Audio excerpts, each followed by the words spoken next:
हमने अभी तक सबसे पहले टाइप्स ऑफ इलेक्ट्रोलाइटिक कंडक्टेंस देखी, normal conductance, specific conductance, molar conductance और इक्विवेलेंट कंडक्टेंस। सबके फॉर्मूले, यूनिट, ओके। फिर हमने मोलर कंडक्टेंस को इफेक्टेड फैक्टर्स देखे, वहीं से कोलरोज का लॉ आया, कोलरोज के एप्लीकेशंस देखे, ये सारा बेसिक पढ़ा। क्लियर? अब हम स्टडी करते हैं इलेक्ट्रोकेमिस्ट्री में। बेसिकली हम जानते हैं कि इलेक्ट्रोकेमिस्ट्री का मीनिंग ही होता है कि स्टडी ऑफ सेल, जो कन्वर्ट करते हो electric energy in chemical energy and chemical energy in electric energy. तो पहला हम सेल स्टडी करने जा रहे हैं जिसका नाम है इलेक्ट्रोलाइटिक सेल। ठीक है, इलेक्ट्रोलाइटिक सेल। ओके, आपसे मैं कहूं सबसे पहला फर्स्ट होगा इलेक्ट्रोलाइटिक सेल, जो क्या वर्क करता है या डेफिनेशन बोलो एक ही बात होता है।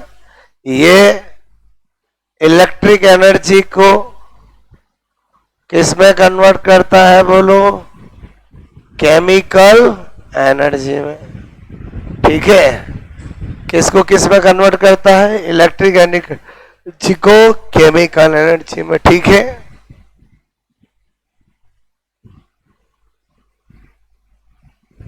कभी भी पूछ ले कि इलेक्ट्रोलाइटिक सेल का काम क्या होता है, तो conversion of electric energy in chemical energy. ठीक है, electric energy in chemical energy. उसके बाद आपसे मैं कह रहा हूं इसका चित्र कैसा होता है, डायग्राम कैसा होता है। ठीक है,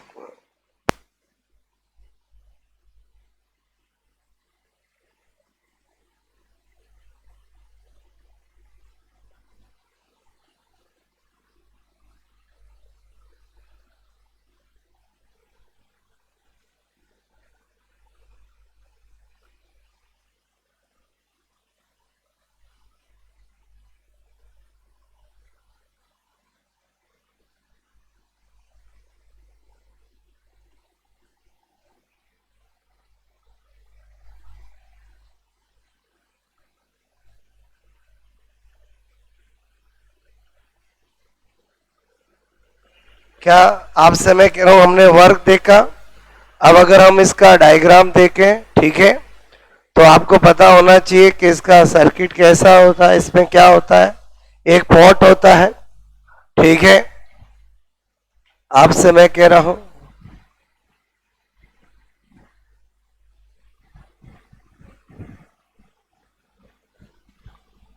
ओके, इसमें इलेक्ट्रोलाइटिक सॉल्यूशन होता है। ठीक है, और दो इलेक्ट्रोड होते हैं। ठीक है, दो इलेक्ट्रोड होते हैं। बात समझ में आए? एक एनोड, एक कैथोड। ठीक है, समझना मेरी बात को। आपसे मैं कह रहा हूं एक को एनोड होता है और एक क्या होता है? कैथोड होता है। और ये क्या होता है? मैंने कहा इलेक्ट्रोलाइटिक सॉल्यूशन होता है। ठीक है, ये मैंने आपको फॉर्मेट बताया, बात समझना। अब आपसे मैं कह रहा हूं कि जो इलेक्ट्रोलाइटिक सेल होगा उसकी मैकेनिज्म क्या होगी कि उसमें इलेक्ट्रोलाइसिस होगा। जो भी इलेक्ट्रोलाइट लोगे उसका क्या होगा? इलेक्ट्रोलाइसिस होगा। इलेक्ट्रोलाइट के दो फॉर्म ले सकते हैं, या तो मेल्ट ले सकते हैं या एक्वस सॉल्यूशन ले सकते हैं। एक बार हम मेल्ट लेते हैं, बाकी एक्वस सॉल्यूशन तो पढ़ना ही है। ये वाला समझ में आया बोला आपको? ठीक है, पहले एक बार नोट करो। अच्छा, आपको मैं पूछूं what is the meaning of anode and what is the meaning of cathode? ठीक है, ध्यान रखना, एनोड का मतलब क्या होता है? एनोड का मतलब क्या होता है? गलत।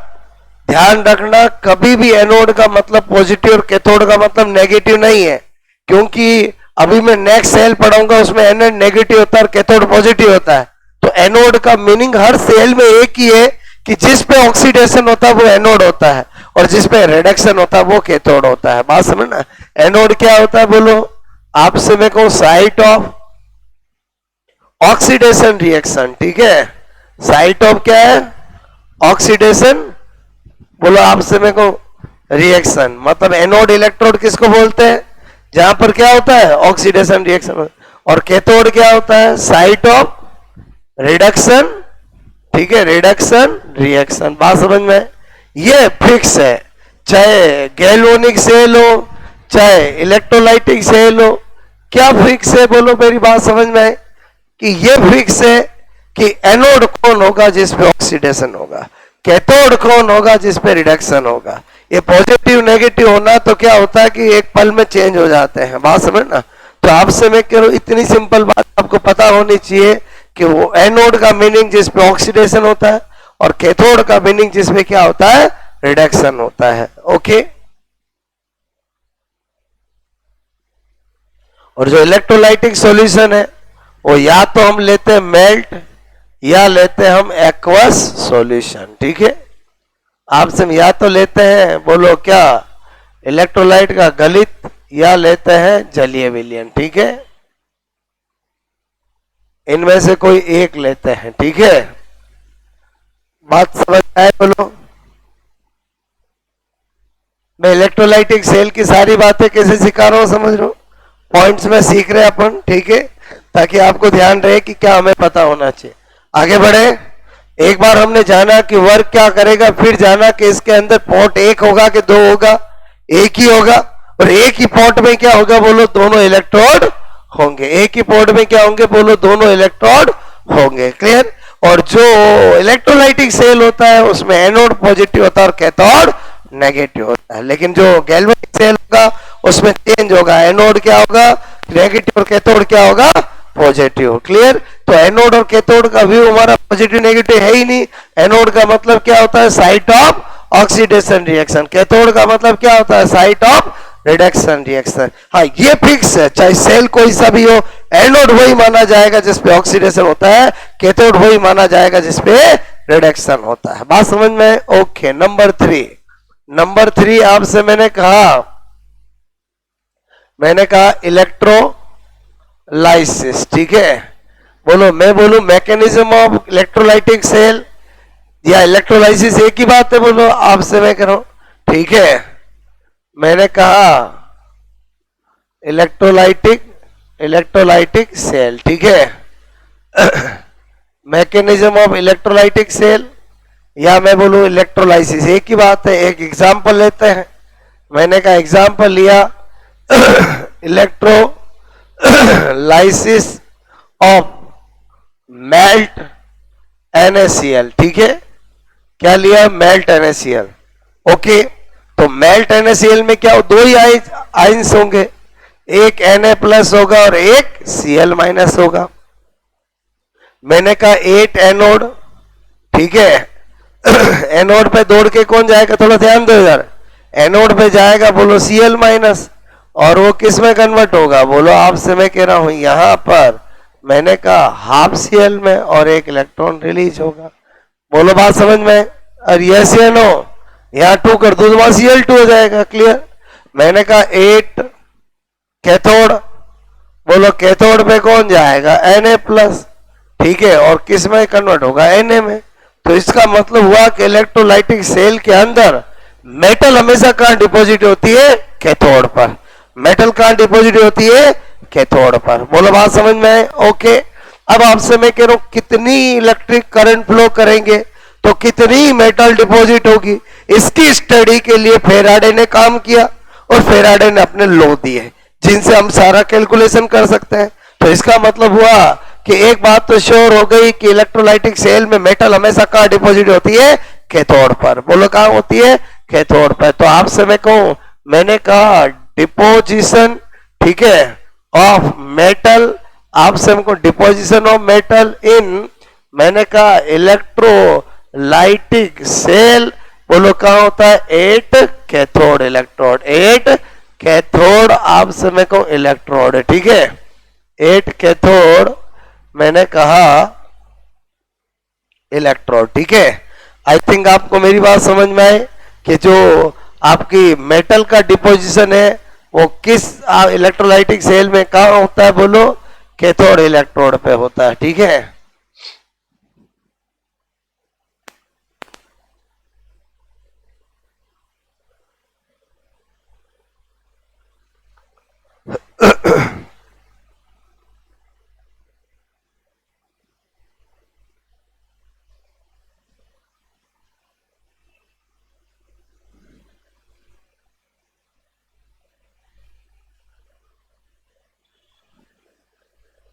आपको मेरी बात समझ में आई? बोलो ओके।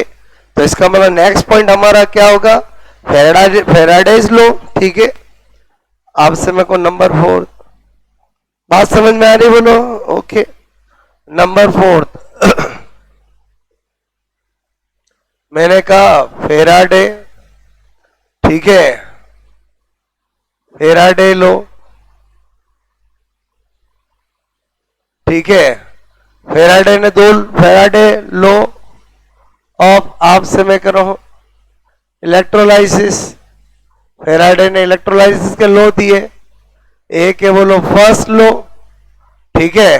फर्स्ट लो फेराडे ने क्या कहा कि जब भी हम किसी इलेक्ट्रोलाइटिक सेल में क्यू चार्ज को फ्लो कराते हैं तो आपसे में को जो मेटल डिपॉजिट होती है वो फ्लो ऑफ चार्ज के डायरेक्टली प्रोपोर्शनल होती है। मतलब W is directly proportional to Q।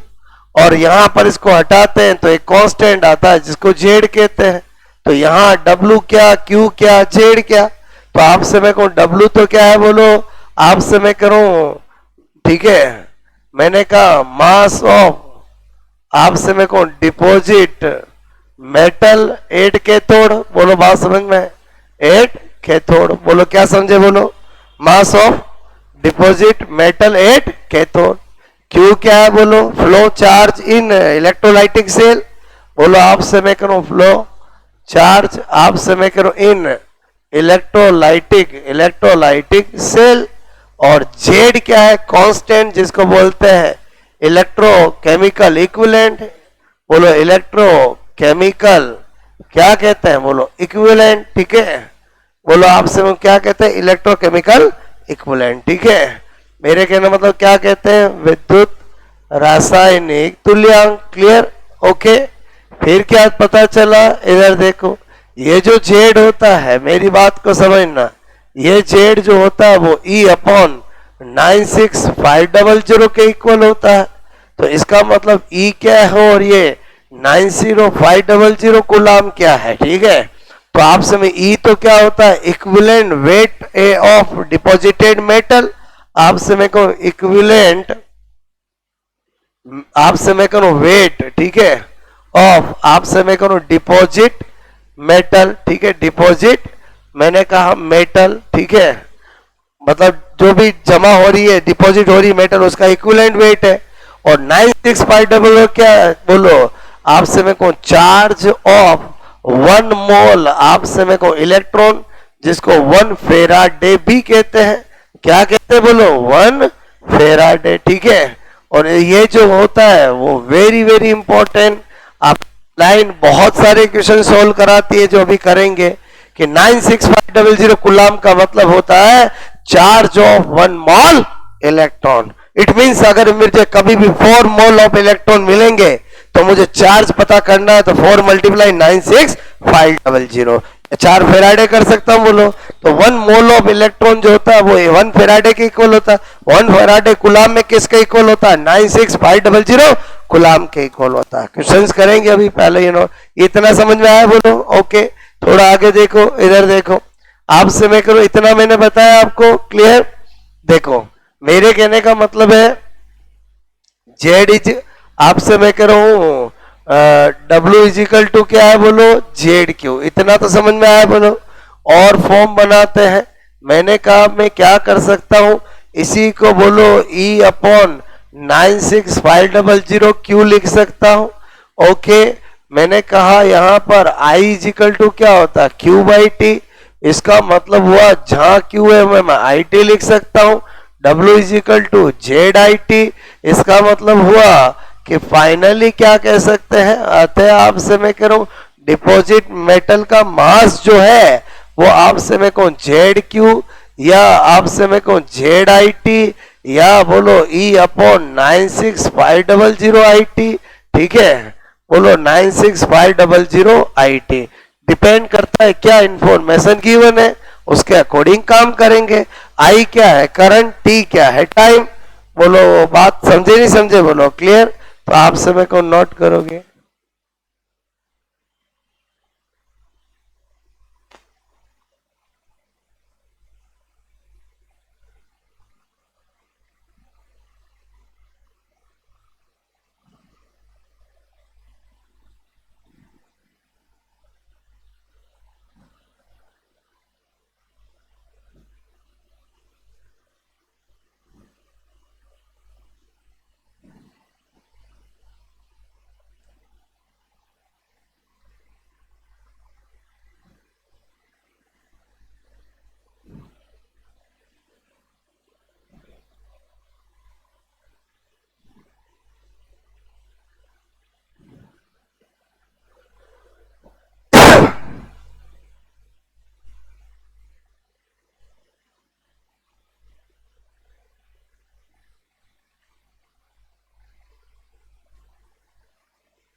I think आपको मेरी बात समझ में आ रही, बोलो।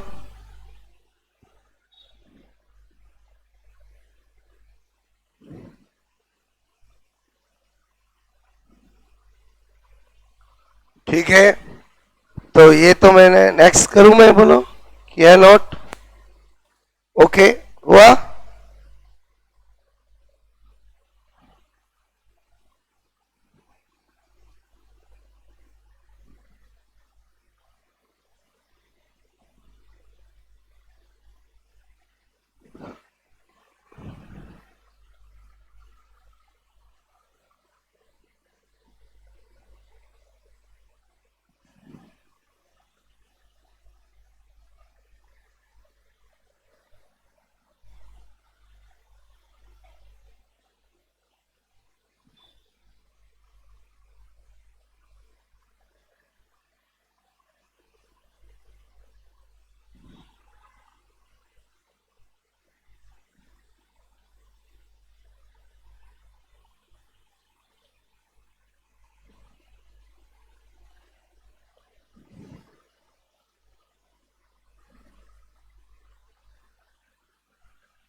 ठीक है, अब क्वेश्चंस बनते हैं अलग अलग तरह के, बात समझो ना। ठीक है, करे क्वेश्चंस, आप समय कह रहा हूं, हटा दो ये। Question number 1,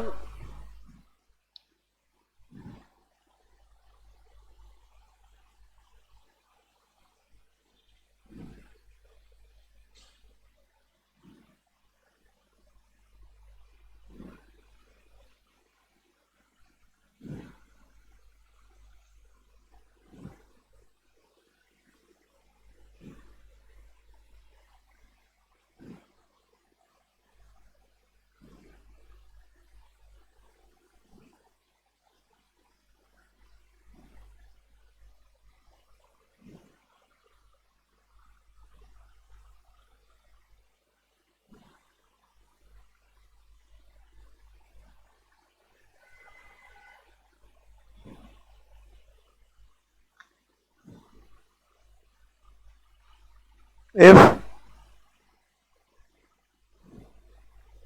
5 ampere current flow, ठीक है, in Ni NO3 whole equals to electrolytic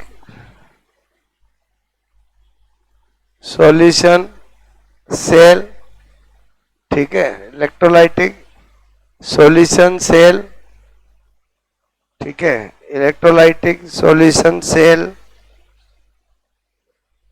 for 20 minute, 20 minute,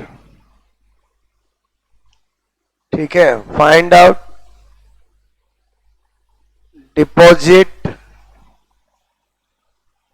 mass of nickel metal, deposit mass of nickel metal, ठीक है, एट प्लेटिनम,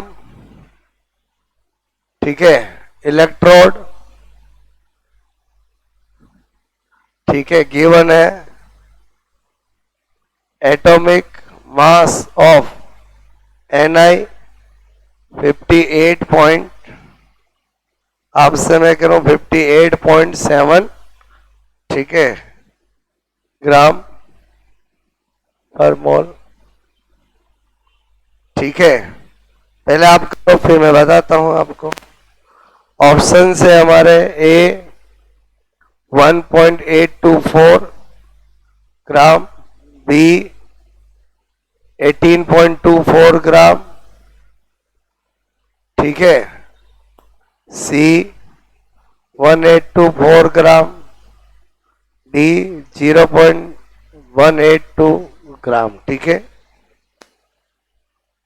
आप पहले करो 1 मिनट, फिर मैं बताता हूं।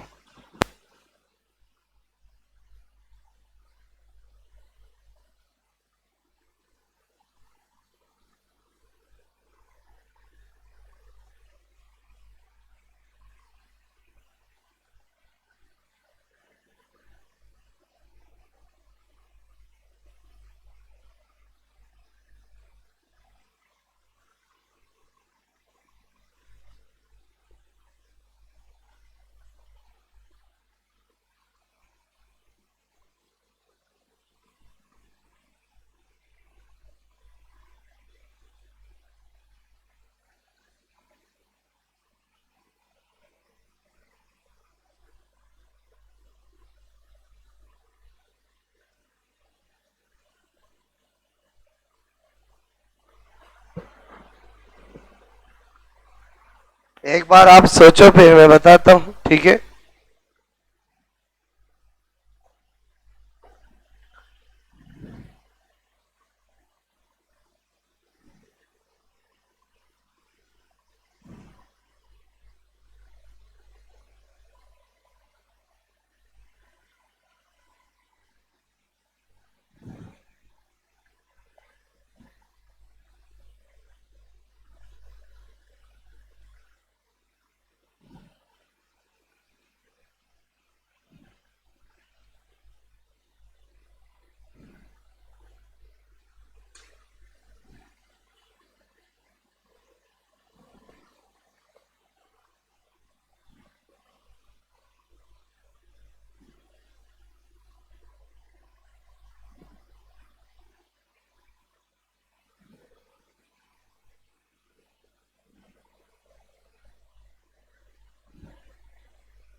ठीक है, 1, बोलो क्या होगा। इधर देखो, जैसे ये फॉर्मूला मिला, ये तो पता चल गया, डब्ल्यू पूछा, ई अपॉन 96500 आई टी, ये भी लगेगा, ये पता चल गया। आपको गिवन है ई, आपसे देखा ई निकालने के लिए क्या करना पड़ेगा, निकिल में +2, यानी मेरे को पता चल गया ई इज इक्वल टू क्या होता है, मॉलिक्यूलर वेट या atomic mass divide by valency factor. तो मैंने देखा इसका 58.2 डिवाइड बाय 2 होगा वैलेंसी फैक्टर, 2 होगा वैलेंसी फैक्टर। ओके, बोलो आपसे देखो, ये जो मैंने 2 सिखाया वो कितना काम का है बोलो। मैंने कहा यहां पर लिख दूं मैं 58.7 डिवाइड बाई 2, 96500, ठीक है। आई कितना दे रखा है, 5 एम्पियर। टाइम कितना दे रखा, 20 मिनट। मुझे 60 से मल्टीप्लाई करना पड़ेगा, क्योंकि मेरा जो गुलाम होता है वो तो सेकंड वाले में होता है। तो इसका मतलब हुआ अब मुझे इसको कैलकुलेशन करके टिक करना है। बोलो अब कैलकुलेशन आपको करनी आनी चाहिए। तो आपसे मैं कहूं यहां पर ये 0 और ये 0 ये कट हो गए। बोलो बात समझ में है, यस या नो। मैंने कहा ये 5 10 हो गया है, 2 से 2 काट तो ये 10 करके इस पॉइंट को हटा दो। तो आपसे मैंने कहा कि ये 5 8 7, और मेरी बात को समझ रहे बोलो, ठीक है। बोलो आपसे मैं करूं 5 10, ये हट गया बोलो, ठीक है। बोलो मेरी बात समझे बोलो। अब आपसे मैं कहूं यहां पर 6 और बचा है बोलो, ठीक है। तो इससे बेटर है इसको क्या कर दो, 3 से मल्टीप्लाई कर दो। ये हुआ 3 और ये हुआ 965। देखो मैं कई कैलकुलेशन करने गया, इधर ध्यान देना, इतना किया मुझे आंसर पता चल गया। मुझे पता चला हो ना हो ये 1500 के आसपास है, 1 पॉइंट आंसर आएगा, यही आंसर हो सकता है और कोई हो ही नहीं सकता। कैसे कर रहा हूं मैं, समझ रहे बोलो। अरे और कोई आंसर हो ही नहीं सकता, बात समझना, ठीक है। और कोई आंसर हो ही नहीं सकता। सोचो एक बार।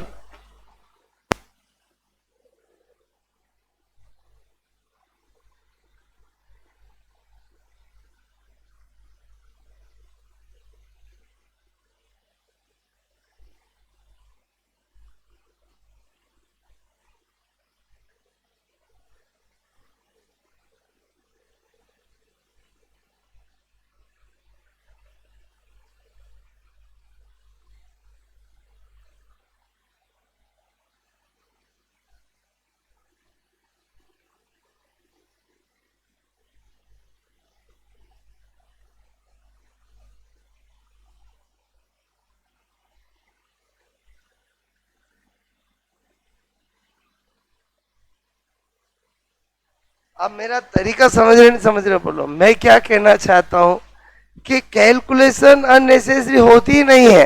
हालांकि कैलकुलेशन तो है, लेकिन मैं करता क्यों नहीं हूं, ऑप्शन की वजह से। और यही आपके पास भी हो गया एग्जाम में। मुझे कहां तो इसको मल्टीप्लाई करना है, कहां डिवाइड करना है, अंदाज लगाना है। एक ही आंसर हो सकता है और कोई हो ही नहीं सकता। बोलो बात समझ में है। ओके, अगला दूं मैं बोलो। मतलब आप यहाँ आने के बाद ये खेल सीखना आपको, जो कि बहुत कम लोगों को आता है। बोलो बात समझ ना। मतलब ये फॉर्मूले सब रख लेते हैं, वैल्यू भी रख लेते हैं। प्रॉब्लम कहाँ आती है स्टूडेंट को फिजिक्स के अंदर, कि वो ये कैलकुलेशन में फंस जाते हैं। और जबकि मैं क्या सोचता हूँ, कैलकुलेशन करनी ही नहीं होती ऑब्जेक्टिव में, किसकी हेल्प लेनी होती है, ऑप्शन की। क्लियर? वहां पहुंच जाओ और पहुंचने के बाद आप उस पर ध्यान दो। अगर बहुत अच्छा क्वेश्चन तब होगा जब 1 और 1.5 ऐसा होगा, बट ऐसा रेयरली होता, मैं आपको बता दूं। बात समझ ना। बोलो ऑप्शन जनरली ऐसे ही आते हैं तो अपना काम हो जाएगा। मुझे जैसे ही पता चला यार 1 पॉइंट ही होगा, बस एक विधि का और कोई मुझे करने की जरूरत ही नहीं है। बोलो बात समझ ना। ओके, आई थिंक समझे बोलो मेरी बात। और फिर भी कोई 1.82 लाख के भी टिक करेगा तो टाइम वेस्ट कर रहा है, क्योंकि पहले ही जब टिक ऐसे ही किया जा सकता है। मैं इसको बिना सोल्व किए बता दूं कि यही आएगा। अरे बोलो आएगा कि नहीं आएगा, बोलो। क्लियर? बात समझ? अगला दो करूं ना। मैंने थोड़ी बता दी, अब मैं क्वेश्चंस करा रहा हूं, क्योंकि आपको थोड़ी तो मैंने कहा सबको याद है क्या, एक फॉर्मूला ही तो है। आज फेराडे लो सेकंड लो है, क्या है बोलो, Q is equal to Z I T, या E अपॉन 96000 यही है।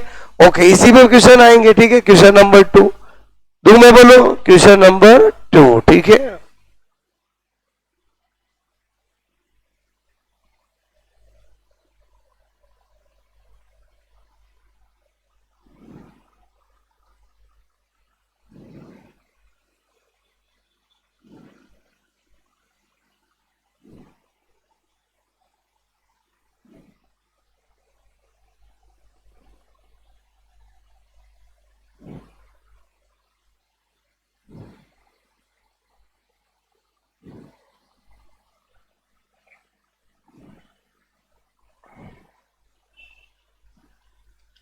इफ 10 ग्राम, ठीक है, मेटल, ठीक है, डिपॉजिट एट कैथोड इलेक्ट्रोड, ठीक है, इलेक्ट्रोड, ठीक है, इलेक्ट्रोड, इफ 5, आपसे मैं कह रहा हूं, ठीक है, 5 एम्पियर, ठीक है, करंट, 5 एम्पियर करंट, ठीक है, फ्लो, ठीक है, in cell, in electrolytic cell, electrolytic cell for 30 minute, 30 minute. Clear?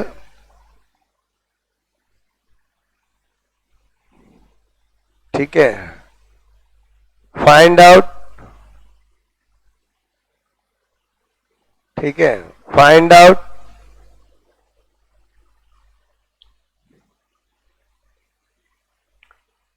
Electro chemical equivalent, find out electrochemical equivalent, ठीक है, find out value of electrochemical equivalent. ठीक है, आपसे मैं कह रहा हूं इन AgNO3, ठीक है, सॉल्यूशन, बोलो आपसे मैं कहूं सॉल्यूशन सेल, ठीक है, AgNO3 इलेक्ट्रोलाइटिक सॉल्यूशन सेल, ठीक है। ऑप्शन है 1.01, बोलो आपसे मैं करूं 11.01, 0.011, और मैंने कहा, ठीक है, 0.11। ठीक है, आपको ये तो पता चल गया क्या पूछा आपसे, जेड पूछा है। कैलकुलेशन का गेम है और कुछ नहीं है। बात समझ ना, आप करो इसको।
किया कैलकुलेशन, क्या आया?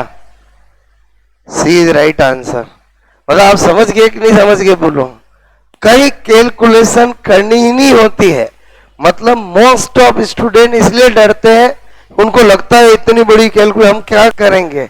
लेकिन मैं कहता हूं कि स्मार्ट बनो, ऑब्जेक्टिव के अंदर तो करने की जरूरत ही नहीं है। ऑप्शन किस लिए बने हैं? ये हो ही नहीं सकता कि ऑप्शन छुपा ले आपसे कि पहले आप जब तक पूरा नहीं करोगे तब तक ऑप्शन नहीं दिखाए जाएंगे। ऐसा तो नहीं है। तो बस उसका हेल्प लो और मस्त रहो बात समझ में।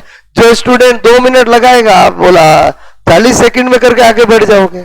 बोलो मेरी बात समझ में? इसका मतलब हुआ कि केमिस्ट्री में कोई भी क्वेश्चन हो, न्यूमेरिकल क्वेश्चन, चाहे आप सीट में करो चाहे आप यहां करो, आपका तरीका एक ही होना चाहिए कि फॉर्मूला दे सोचा, वैल्यू रखी, उसके बाद एंड रिजल्ट आकर ऑप्शन देखो, ऑप्शन से पता करो कि मुझे क्या टिक करना, दैट्स ऑल। कहीं भाग देने की, डिवाइड करने की, मल्टीप्लिकेशन करने की जरूरत नहीं। ये अपनी टेंडेंसी में लेके आओ। बोलो मैं क्या बता रहा हूं? हैबिट में लेके आओ तो अपने आप काम होगा। ठीक है, ये आपको क्या लाना पड़ेगा? बोलो हैबिट में लाना पड़ेगा। ओके, आई थिंक मेरी बात समझ में आई। बोलो आपको ठीक है? आप बताऊंगा हो गया? बोलो बोलो आपको समझ के आ गया होगा कि इसमें क्या करना पड़ेगा। कि बोलो आपसे मैं कह रहा हूं, मैंने कहा W is equal to E upon 96500। ये क्यों करूं? मैंने पूछा ही Z है आपको और IT। ठीक है, W आपको गिवन है कितना? बोलो 10, Z मुझे निकालना है 5 और 30 इंटू 60। बोलो बात समझ। और इसको सोल्व करना है। ठीक है, और सोल्व भी क्या करना है? टिक करना है। आपको पता चल गया कि बोलो आपसे मैं कह रहा हूं Z इज इक्वल टू करना है क्या है? बोलो आपसे मैं कह रहा हूं 1 अपॉन, ठीक है, 15 इंटू 60 और इसको करना है। अरे समझे ही समझे? बोलो अगर मैं देखूं तो मुझे पहले ही पता चल गया इस जन्म में ये तो हो ही नहीं सकते। अरे बोलो बात समझ में आई नहीं? बोलो करने की जरूरत ही नहीं होती, मैं आपको बता रहा हूं। क्लियर? तो ये वेराइटी तो मतलब आपको इसमें कितनी वैरायटी बन सकती है? आप ये सोचो कि जब हमारा W इज इक्वल टू बोलो ZIT है तो एक इंफॉर्मेशन नहीं देंगे, बाकी सब देंगे। तो आपको मैंने अभी जो पहले कराया था ये और आपसे मेरे को E अपॉन 96500 IT, इसको निकालने की इंफॉर्मेशन थी तो W पूछा मैंने आपसे। फिर मैं आपसे कहूं W दे दूं, बोलो ये दे दूं तो ये पूछ सकता हूं, या मैं ये दे दूं तो ये पूछ सकता हूं, ये दे दूं तो ये पूछ सकता हूं। बोलो होगा क्या? यही फॉर्मूला यूज करना होगा। तो आई थिंक ये वेराइटी समझ के बोलो। ओके, अब आपसे मैं कह रहा हूं आगे देखो। मैंने कहा जो मैंने एक ब्रह्मास्त्र बोला था, वेरी इंपॉर्टेंट लाइन बोली थी कि 1 फेराडे इज इक्वल टू, आपसे मैं कहूं charge of 1 mole electron is equal to 96500 coulomb. Clear? बोलो मैंने कहा था ये जो लाइन है बहुत बहुत ज्यादा इंपॉर्टेंट है। अब हम इस पे बेस क्वेश्चन करते हैं। ठीक है, क्वेश्चन नंबर 3। बोलो बात समझना। पहले मैं एक करके बताता हूं फिर आपको दूंगा। बात समझना। आपको बोलते हैं कि आपसे मैं कहूं फाइंड आउट, आपसे मैं कह रहा हूं, ठीक है, टोटल, आपसे मैं कहूं चार्ज, ठीक है, चार्ज आपसे मैं कह रहा हूं चार्ज, ठीक है, फाइंड आउट टोटल चार्ज, ठीक है, फॉर आपसे मैं कहूं डिपोजिशन, ठीक है, ऑफ 1 मोल एल्यूमिनियम 8 कैथोड। ठीक है, क्या बोला? Find out total charge for deposition of, total आपसे फाइंड आउट टोटल, ठीक है, flow of charge for deposition of 1 mole electron 8 cathode. तो आप क्या करोगे? बोलो आपसे कैथोड, ठीक है, by AlCl3 electrolytic solution, electrolyte, ठीक है, इलेक्ट्रोलाइट मैंने कहा सॉल्यूशन। तो मुझे एक बात बताओ कि AlCl3 होगा तो वो किस में ब्रेक होगा? बोलो Al+3 और बोलो आपसे मैं कहूं 3Cl-। क्लियर? अब मुझे एक बात बताओ, ये कैथोड पर 8 कैथोड जाएगा कौन? कैथोड पर एल्यूमिनियम +3 जाएगा। तो आपसे मैं कह रहा हूं ये एल्यूमिनियम में बदलेगा। तो ये 1 मोल, यहां पर 1 है, 1 मोल एल्यूमिनियम को डिपॉजिट के लिए कितने मोल चार्ज इलेक्ट्रॉन की जरूरत पड़ी? 3 मोल इलेक्ट्रॉन। तो आपसे मैं कह रहा हूं 3 मोल इलेक्ट्रॉन का मतलब क्या हो गया? टोटल आपसे मैं कह रहा हूं, टोटल में चार्ज की बात करूं तो मैं इसको 3 फेराडे कर सकता हूं। क्या कर सकता हूं? 3 फेराडे, क्योंकि 1 mole of electron is equal to 1 Faraday.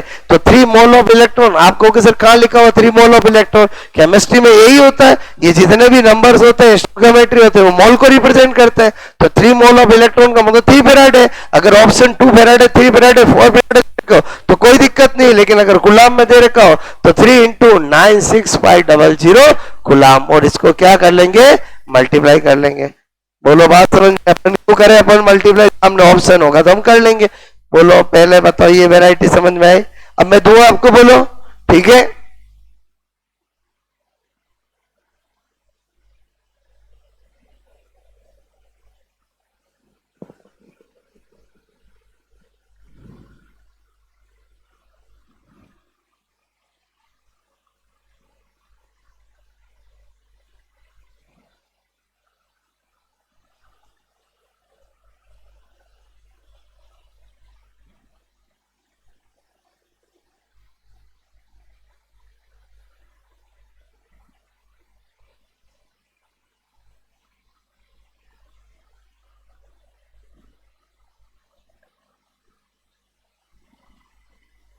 दो में करोगे?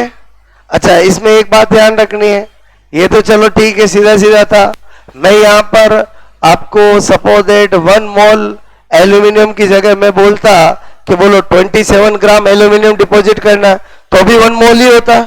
मैं अगर उसका पहले अगर मास दे रखा हो तो मोल बना लोगे। अगर आपको 1 मोल का 3 इलेक्ट्रॉन है, 2 मोल का 6 होगा, हाफ मोल का 1.5 होगा। जितना मेरा बोलो मोल ऑफ इलेक्ट्रॉन आएगा उतना मेरा फेराडे होगा, उतना बोलो मैं 96500 से मल्टीप्लाई करके कर लूंगा।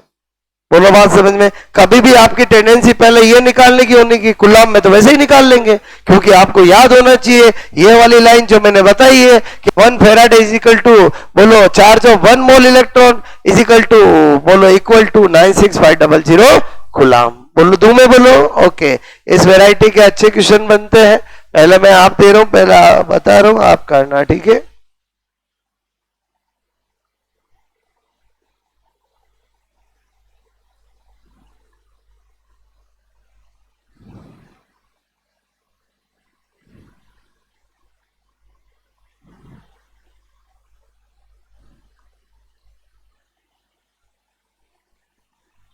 रिक्वायर्ड, ठीक है,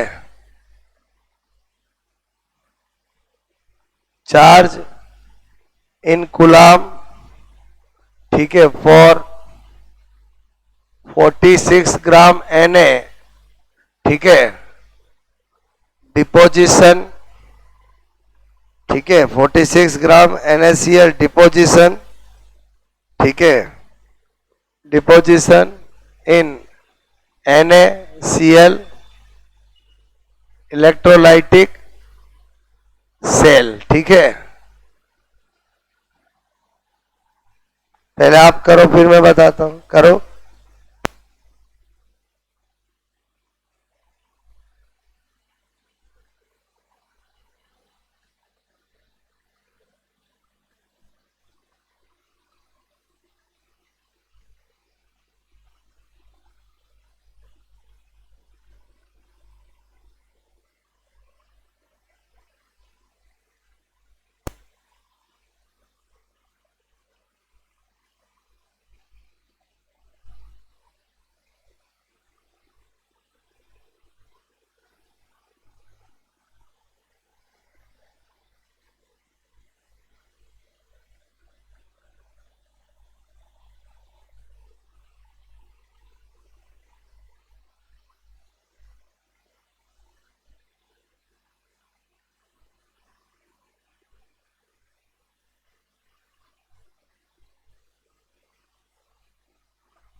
क्वेश्चन समझ में आया बोलो आपको? Very simple.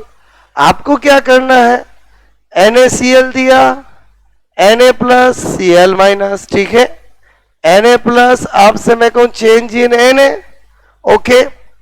अब हमें ये तो पता चल गया 1 मोल के लिए 1 मोल इलेक्ट्रॉन, लेकिन हम पहले देखे हमें किसके लिए पूछा, 46 के लिए, ठीक है। तो आपसे मैं कह रहा हूं हम क्या कर सकते हैं, ठीक है। 46 का मतलब कितना हो गया बोलो, 2 मोल। तो आपसे मैं कहूं 1 मोल, ठीक है, Na बोलो आपसे मैं कहूं डिपोजिट, ठीक है, डिपोजिट बाय 1 फेराडे आपसे मैं चार्ज, ठीक है। सो इसलिए 2 mole Na, 2 mole Na deposit by 2 faraday charge, ठीक है। 2 फेराडे का मतलब अगर ऑप्शन में 2 फेराडे बोलो 4 फेराडे ऐसा देने को तो भी कर सकते हैं, अदरवाइज गुलाम में पूछा है तो 96 पर गुलाम कर सकते हैं। बोलो बात समझ ना, क्यों तो मल्टीप्लाई करे, वहां पर पता चल जाएगा ऑप्शन देख के, और बोलो समझे समझ वैसे ही कर लेंगे। ओके, और देता हूं मैं एक, आया समझ में बोलो मेरी बात, ठीक है। मतलब उस वो लाइन कैसे काम आएगी मैं आपको बताना चाहता हूं, ठीक है।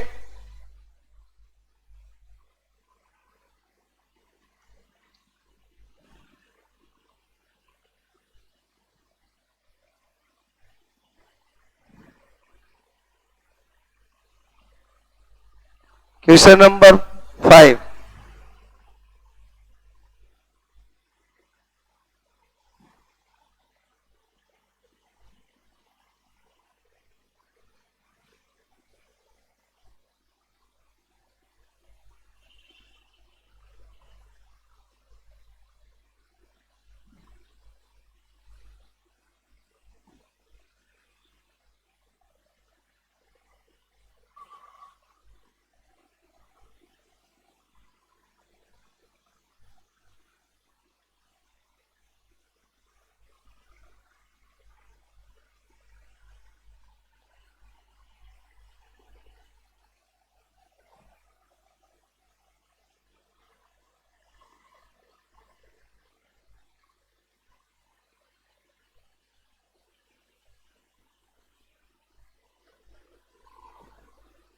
एक से ज्यादा पूछ रहा हूं सीखने के लिए।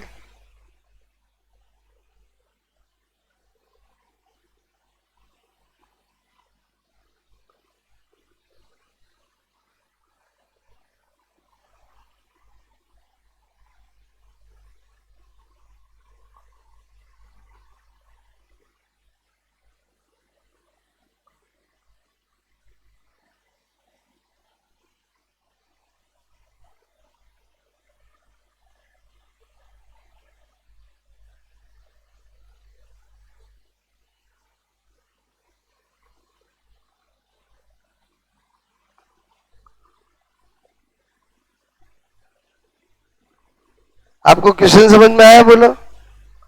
क्वेश्चन समझ में आया कि नहीं आया बोलो? Find out required charge for deposition of 1 mole L plus 2 L, 1 mole copper plus 2 to copper, 1 mole MnO4 minus 2 Mn। Clear? Very easy.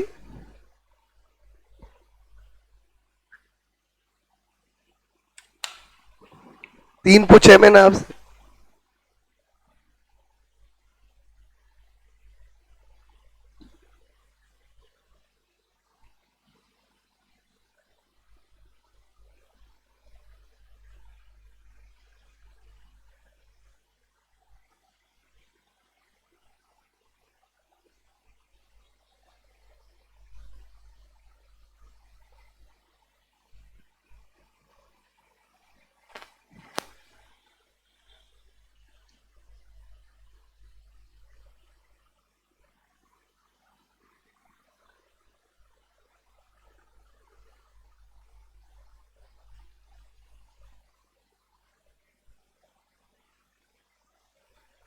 हो गया? सेकंड से ज्यादा नहीं है। आपको तो क्या करना है, जैसे फर्स्ट करना है आपको Al प्लस 3 टू Al बोलो 3 इलेक्ट्रॉन, समझ गए बोलो? ओके, इसका दे रखा है मतलब आपको यही लेना है, बोलो बात समझना। तो इसका मतलब हुआ इसमें आ गया आपका Q इजिकल टू 3 फेराड है। कितना आ गया बोलो? 3 फेराड है। बोलो आपसे मैं कहूं अगर ये भी आंसर है, नहीं तो 96,500 कूलम। अगर मेरे को ये वाला दे कॉपर +2, तो कॉपर में तो ये बोलो ये वो करके दे देगा, फिर तो बचा ही क्या है। बोलो बात समझ ना, ये तो अपने को करना पड़ेगा। 2 फेराड है, 2 फेराड है मतलब 296,500 कूलम। मैंने कहा यहां पर इसमें मैं देखूं एम किस फॉर्म में है, Mn+6 में। समझे नहीं समझे बोलो, Mn किस में है? +6 में। बोलो मुझे डिपॉजिट तो Mn+2 की फॉर्म करना था, यहाँ क्या करूंगा 4। अगर Mn करता तो मैं 6। बोलो अप्लाइड तो कुछ भी पूछ सकता है आपसे। तो आपका Q = क्या आया 4 फेराड है, तो 4 × 96,500। आई थिंक मैं क्या सिखाना चाह रहा हूं समझ में आई मेरी बात। ऐसा नहीं किया Mn क्यों नहीं, और आपको क्या करना है, आपको ये दिया है इसमें पूछा है तो आपको ये देखना है कि इसमें Mn बोलो किस फॉर्म में, यानी कितने रिक्वायर्ड ऑफ मोल इलेक्ट्रॉन की नीड होगी, और जो required mole of electron need होगी वही मेरा चार्ज बनेगा, वही मेरा कूलम में हो जाएगा। बात समझना, okay. I think first law समझ में आया बोलो, और बोलो फर्स्ट लॉ समझ में आया ना बोलो आपको, ठीक है।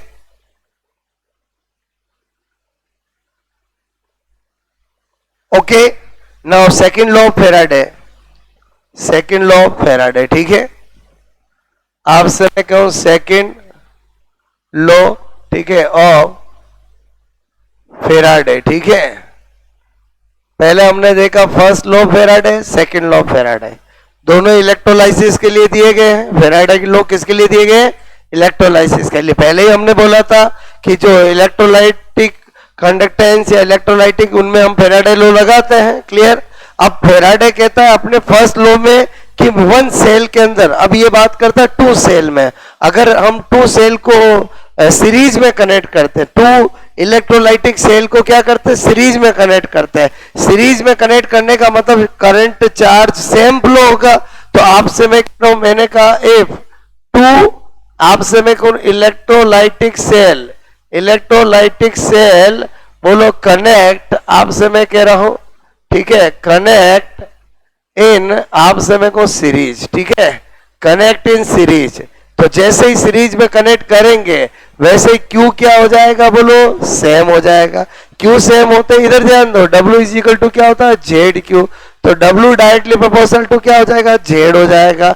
Z हम जानते हैं क्या होता है बोलो, Z होता है E/96,500। इसका मतलब W डायरेक्टली प्रोपोर्शनल टू क्या हो जाएगा, E हो जाएगा। तो फेराडे कहता है कि जब भी 2 सेल को हम सीरीज में कनेक्ट करते हैं तो उनके कैथोड पर जो भी अमाउंट डिपॉजिट होगी मेटल्स की, वो उनके इक्विवेलेंट वेट के रेशियो के इक्वल होगी। बोलो आपसे मैं को किसके इक्वल होगी बोलो, ratio of equivalent weight of deposit metal. बोलो बात समझ में आए। तो इसमें जब भी क्वेश्चन आएगा 3 इंफॉर्मेशन गिवन होगी, 4th इंफॉर्मेशन आपको फाइंड आउट करनी है। तो सेकंड लॉ में तो सीधे ही क्वेश्चन आ सकते हैं। हाँ ये जरूर है कि E1 E2 आपको करना आना चाहिए। E1 E2 करने के लिए वैलेंसी फैक्टर देखना पड़ेगा, क्योंकि E1 भी क्या होगा बोलो आपसे मेरे को एटॉमिक मास, ठीक है, of metal divide by valency factor. बोलो E2 भी क्या होगा बोलो, एटॉमिक मास आपसे मैं करूं of metal divide by valency factor. Examiner ये देगा आपको, ये थोड़ी देगा बोलो, बोलो मेरी बात। और वैलेंसी फैक्टर निकालना सिखाया मैंने आपको, करे क्वेश्चन बोलो। इसका मतलब हुआ इसमें आपको कितनी इंफॉर्मेशन गिवन होगी, 3 इंफॉर्मेशन गिवन होगी, 4th आपको फाइंड आउट करना है। ओके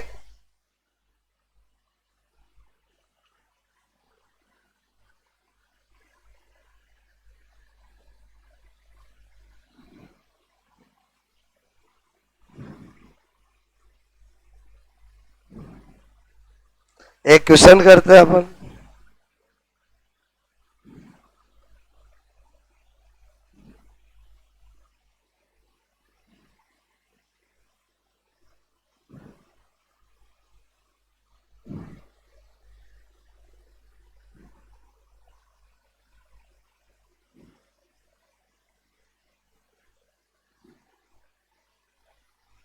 करें, ठीक है, बात समझ में आई बोलो।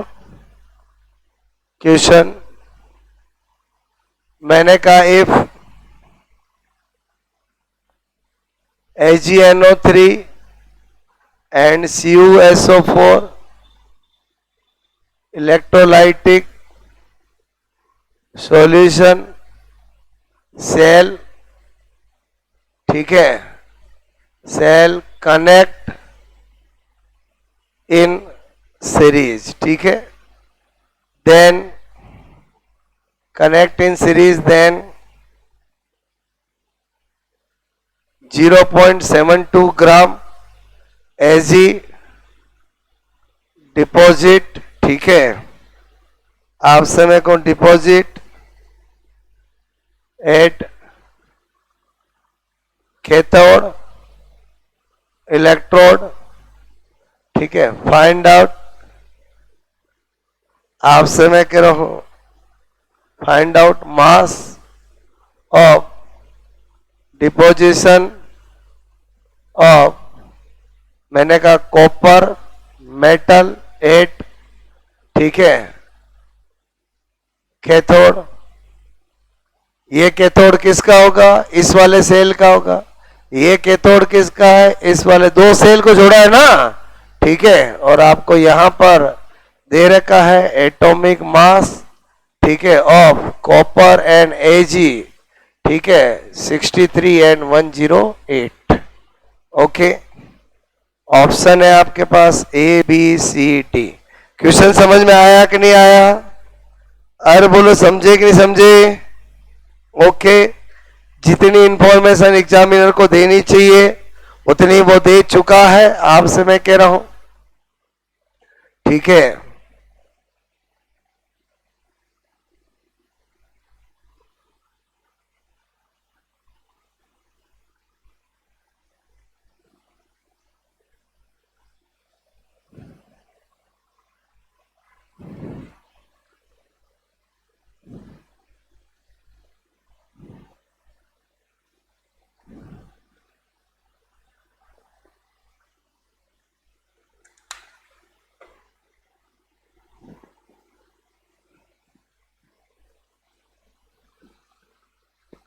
AgNO3 और CuSO4 दो इलेक्ट्रोलाइटिक सॉल्यूशन वाले सेल जो है वो सीरीज में जुड़े हैं और 0.72 ग्राम Ag डिपॉजिट हुआ है एक सेल के कैथोड पर, तो दूसरे सेल के कैथोड पर कितना डिपॉजिट होगा ये आपसे पूछा है। क्लियर?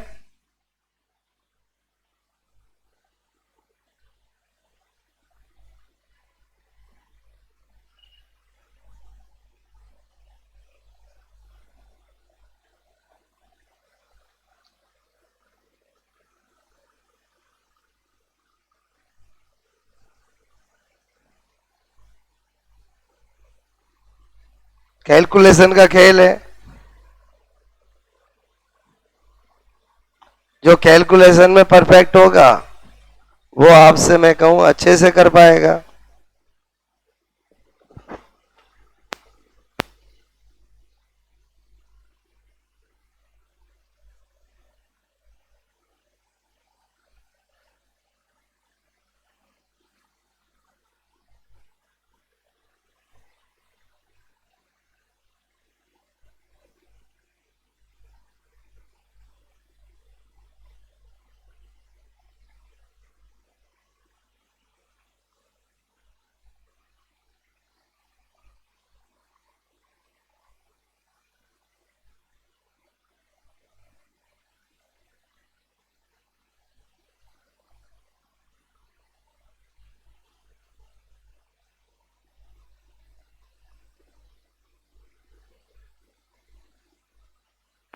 क्या होगा बोलो?